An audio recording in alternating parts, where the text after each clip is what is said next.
Hi, I'm Adam. I'm a tabletop role-playing game designer, and I am looking at Cosmere role-playing game today. Part of my ongoing series, finding my next favorite tabletop role-playing game, because I have fallen out of love with what I've played in the past, and I'm looking for something new. Cosmere was just funded on Kickstarter for $15 million. The Kickstarter is over, but I guess you can still back the project in their post-funding period. The word Cosmere relates to Brandon Sanderson's Stormlight Archives series, which I have not read. So I'm coming at it from the perspective of somebody who just likes tabletop role-playing games. First off, you should know that this game has striking similarities to Dungeons & Dragons 5th edition. The main thing you do is to roll a 20-sided die, add a relevant skill, and try to beat a certain difficulty number, which should sound very familiar to you. There are also things like advantage and disadvantage, which is re-rolling or rolling the 20-sided die twice and taking the highest or lowest, depending on which it is.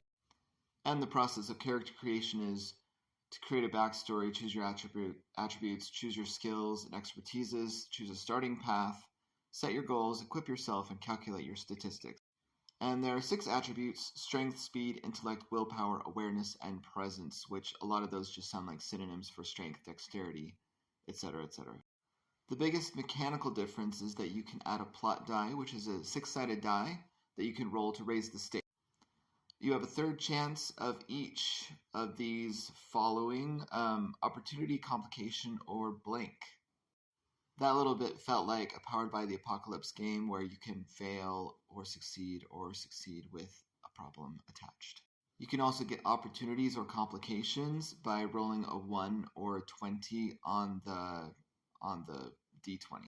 And then an opportunity is something like you get an effect like help an ally, whereas a complication you might become distracted, which is a different effect. These complications can give you a +2 or +4 bonus on your next skill check, but otherwise are detrimental. Another of the biggest differences is that at the beginning of each combat, you can choose to have 2 or 3 actions, and then because of that, you don't have to roll initiative, because if you choose only 2, then you get to go ahead of all the enemies, and if you choose to have 3, then you go after all the enemies.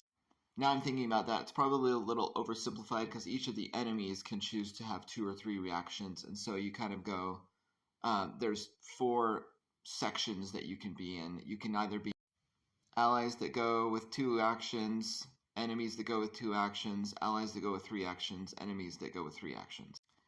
And there aren't exactly classes, although there's something similar. There are paths, which are kind of like class that fork out, like forking trees. In the playtest document that I saw, you can either be a human or a singer. I don't know what a singer is, so I cannot comment on that. And unlike D&D, where you only have an armor class, you have various, physical defense, a mental defense, and so on. And those are derived from combinations of attributes. For example, the physical defense is your strength and speed combined in some way. Having speed as an attribute is interesting. That means you can get faster if you can increase that attribute, and it also means that depending on how high that attribute is, you can go anywhere from 20 to 80 feet on your turn in movement. Your intellect gives you more expertises, your willpower gives you faster recovery time, your presence helps you establish connections when you first go to a new place. And having a high-stakes conversation has its own mechanics as well. Skills have ranks, so instead of just being proficient or not proficient, you have this number scale from 0 to 5, 5 being the best, the most skilled. Money is spheres, and I don't know, this is probably something from the novels, but spheres are they're kind of gems that are encased in something and then infused with magic that can be infused with stormlight. I don't know what any of that means, but I thought that was an interesting bit of world building. All of your weapons, you have to keep track of this, are either in your main hand or in your offhand. I did appreciate that there are disability aids like an ear trumpet. I myself am hard of hearing, and so it's nice to know that there's a little bit of representation there. And there are lots of conditions. Some new ones are afflicted, determined, empowered, enhanced, etc. Unlike D&D, armor doesn't make you harder to hit, it just decreases the damage taken by a certain deflect value.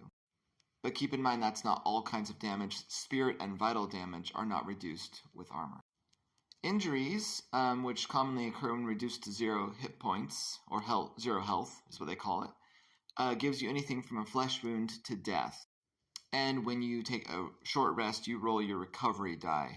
Some of the actions you can take, like brace, disengage, gain advantage, interact, move, strike, use a skill, and ready, all take one action, but there are some 2-action options, such as grapple, shove, and recover. And then you still have reactions and interactions. I appreciated that there was a safety guide. I didn't like that it was buried in the game mastering section of the document. I think that should have been kind of more upfront so players could read it easily too, and didn't think it was just for the game master to read. So overall, I liked a lot of the changes I saw from D&D 5th edition. Would Cosmere be my next favorite tabletop role-playing game?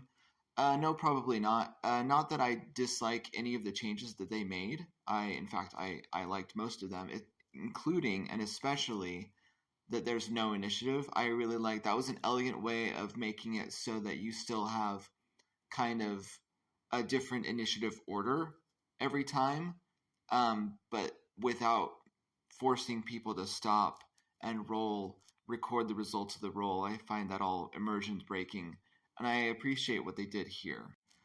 But mostly this is just still too close to D&D 5th edition. I'm trying to find something that moves farther away from it. So, however, Cosmere is very, very popular already based on the numbers that I've seen. So if you're interested, you can still get it in the post-campaign funding period. I don't know how long that's going to go on, but it's out there. And until then, until my next video, I'll just keep looking for my next favorite tabletop role-playing game.